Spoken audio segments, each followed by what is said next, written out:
the Chi-Town experience on the flight.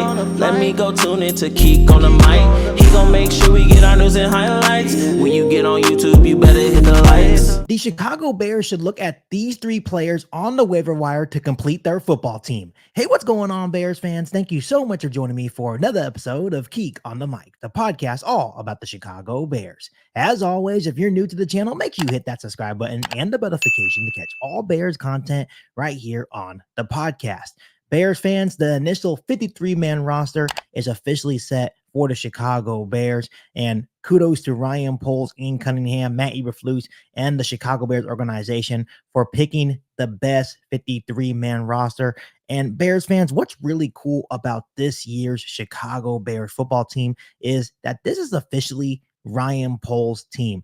A couple of years ago when he took over as general manager, obviously he took on Ryan Pace's mistakes. He took on Ryan Pace's team and players, but now there's only a couple of players left from the Ryan Pace era. There's about 48 players that Ryan Poles has brought in and are now on this football team. So I think that's really cool that he can take pride and say, hey, there's a team that I feel like can get us back to being great again and hopefully bringing championships back to the city of Chicago.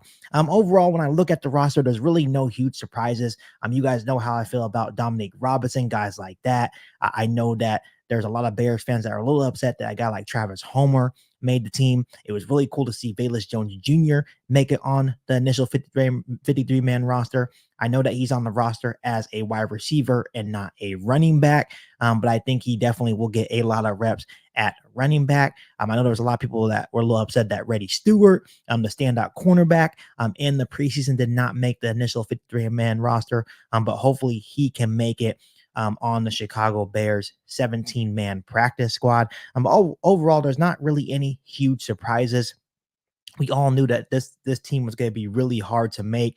And that was due to the fact that Ryan Poles, Ian Cunningham, and the Bears organization did a really good job in bringing in solid competition during the offseason to see during training camp. And that's exactly what we saw during preseason. I think that's one of the many reasons why the Bears looked so good in preseason and why they went 4-0. And I know, going undefeated in the preseason doesn't carry a lot of weight at times, but this year, it definitely did because we knew that from top to bottom, talking about the starters, second stringers, third stringers, fourth stringers, and so on.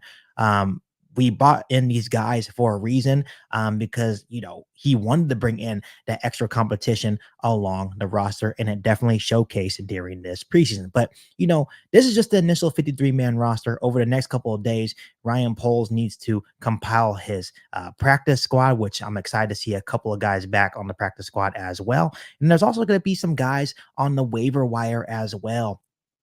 Other cuts across the National Football League yesterday that the Chicago Bears could take advantage of. And there's going to be a couple of developmental options for the Chicago Bears to really consider to bring onto this football team. I think to really help complete the Chicago Bears 53-man roster. So today on the podcast, I'm going to go over 3 different options of waiver wire players that the Chicago Bears could consider. As I'm going through these players, let me know how you guys are feeling about these players, and also comment down below which players you would like the Chicago Bears to pursue on the waiver wire. Just like I mentioned the other day, the Chicago Bears are currently 9th on the waiver wire order, so it could be a good opportunity for Ryan Poles and the Bears organization to add a couple of talented guys. So we'll see. So the first guy on my list is offensive lineman Josh Ball, and I really like this guy. He is 26 years old. The measurables are absolutely insane. He stands at 6'8", 304 pounds with 35-inch arms. We all know that Ryan Poles, Ian Cunningham, and Matt Eberflus love their big athletes on this Chicago Bears roster. And the only reason why I'm looking at a guy like Josh Ball, because the Bears need some help on the interior offensive line still. Ryan Bates is injured, so the interior offensive line right now is still kind of uncertain going into that week 1 matchup against the Tennessee Titans. And Josh Ball, even at his young age, has the experience playing both tackle and guard. And he also had a really good preseason as well. On 88 snaps at right and left guard, he only allowed 2 pressures on the quarterback. And PFF also gave him a really good run blocking grade of 79.3. So I think the Chicago Bears could still use some reinforcements on the interior offensive line. With Josh Ball's size and athleticism, and his versatility of playing both tackle and guard, I think this would be a really good player for Ryan Poles and the Chicago Bears to consider to really enhance this Bears offensive line. The second guy on my list, Bears fans, is center Ricky Stromberg. And Stromberg was a guy that I really liked out of college a couple of years ago out of Arkansas. He is still only 23 years old, stands at 6'4", 313 pounds. And once again, really like this guy out of Arkansas. He's a great athlete that can play really in any scheme. So that's really definitely a benefit that he offers that type of value. Unfortunately, with the Washington Commanders, he just ran into a very awkward situation. He got drafted, and then they went through a GM change and a coaching change as well. And also didn't help that the Commanders never played him at his natural position, which is the center position. He is able to play the both guard positions, but the Commanders never gave him a shot at his natural position where he was really good at Arkansas, even though that they never gave him the opportunity. While playing guard, he had 165 snaps and only gave up 6 pressures and no sacks. So he was solid in the limited amount of snaps he got at the guard position, but there's still so much untapped potential with this 23-year-old center and Ricky Stromberg. I think he would give the Bears a good quality depth and could possibly be a long-term option at the center position for this Bears offensive line. The Chicago Bears, to me, still don't have a long-term center on this roster. This could very well be Ryan Poles and the Bears' opportunity to get a major steal. Once again, he's only 23 years old, still has a whole bunch of untapped potential, right? He hasn't proven anything in the National Football League at the center position, but that's because the Commanders never gave him the opportunity at center in the National Football League while playing for the Washington Commanders. This could be his opportunity. I think this would be a massive find for Ryan Poles and the Chicago Bears. Bears fans, the last player on my list is wide receiver Dwayne Eskridge. I know a lot of you guys may be thinking, well, Keek, we do not need another wide receiver. We have a loaded wide receiver room, but at 27 years old, 5'9", 190 pounds, I would not be bringing Eskridge in as a receiver. I would be bringing him in as a return specialist. I think he adds massive value as a punt returner.